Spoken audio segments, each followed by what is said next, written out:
تھے ادھر موجود تھے، فائرنگ کے وقت بھی ہم موجود تھے، اور آپ کی جو گاڑی تھی وہ کلثوم اسپتال کے ساتھ کھڑی تھی، تو ہم خود آپ یہاں کو نہ دیکھا۔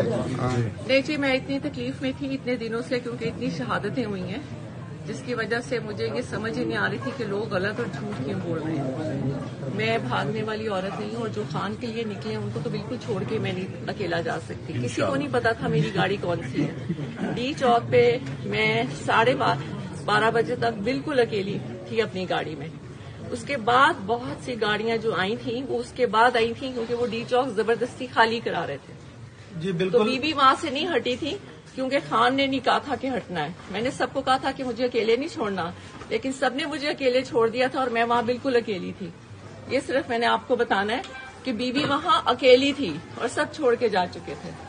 جی بالکل صحیح بات ہے، میں خود اس چیز کا گواہ ہوں۔ جی وہاں بہت سے گواہ ہیں، 30 سے 40 لوگ وہاں موجود تھے نہیں جنہوں نے بیٹا، گھیرا ہوا وہاں تھا آپ بہت کی سے گاڑی گواہ کو۔ ہیں، وہاں بہت سے گواہ ہیں، صرف وہ 30-40 نہیں، جو وہاں زبردستی روڈ خالی کرا رہے تھے وہ خود بھی گواہ ہیں۔